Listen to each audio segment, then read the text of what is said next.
मनोज, जो कि राजस्थान के बीकानेर का रहने वाला था, उस चाय वाले बाबा से मिलने के बाद उसके साथ जो भी घटनाएं हुई, अब वो हाईवे पे पहुंच चुका था। रात के तकरीबन 10 बज चुके थे। उस हाईवे पे घना अंधेरा और कोहरा छाया हुआ था। वो अपने ट्रक को काफ़ी स्पीड में चला रहा था, क्योंकि उसके साथ जो पहले घटनाएं हुई थी उनकी वजह से वो काफ़ी डरा हुआ था और उसके ट्रक में जो सामान लोड था उसे दिल्ली तक बहुत जल्दी पहुंचाना था।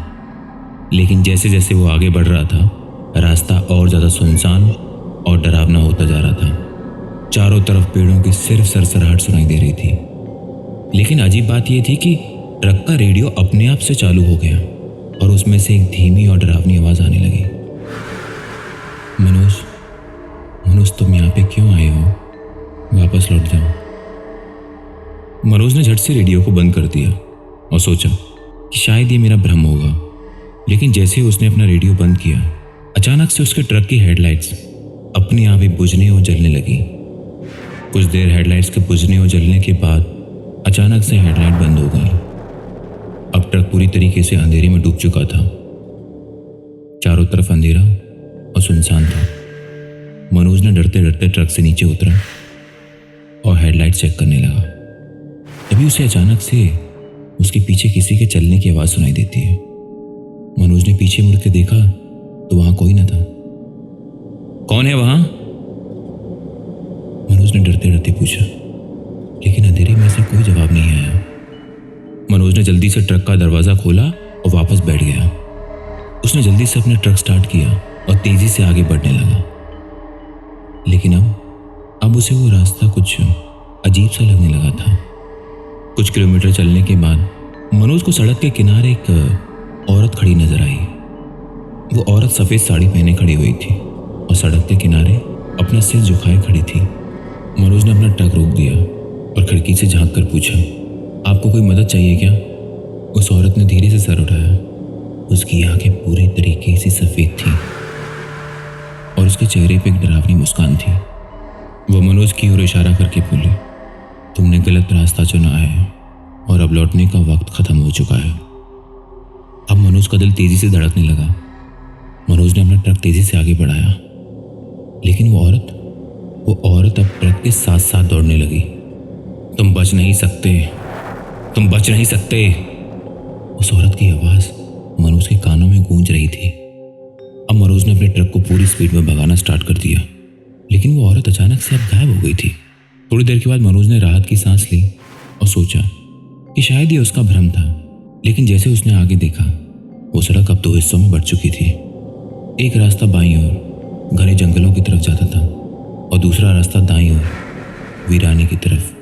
मनोज ने दाईं तरफ का रास्ता चुना, लेकिन कुछ दूर जाने के बाद उसे एहसास हुआ कि वो बार बार उसी रास्ते पर वापस लौट रहा है।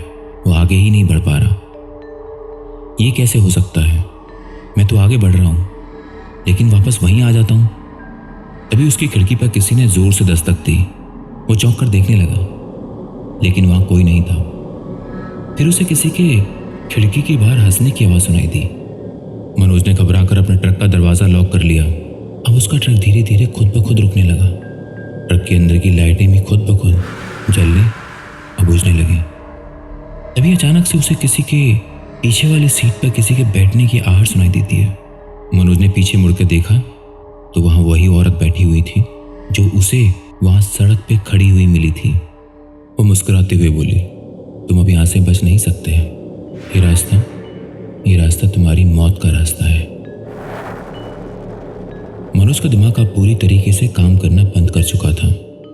उसने ट्रक का दरवाज़ा खोलकर भागने की कोशिश की, लेकिन मनोज के पैरों में इतनी ताकत नहीं बची थी कि वो भाग सके। तभी वो औरत धीरे धीरे मनोज के पास आने लगी।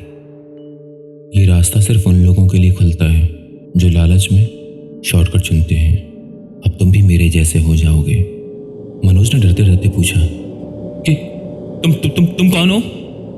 उस सफ़ेद साड़ी वाली लड़की ने जवाब दिया, मैं भी कभी एक इंसान थी, लेकिन जो गलती तुमने की है वही गलती मैंने भी की थी।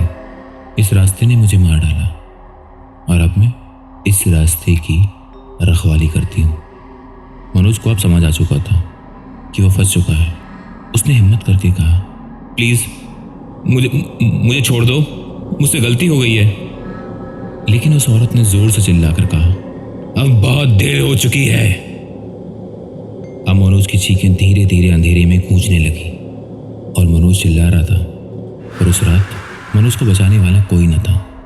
मनोज बस चिल्ला रहा था।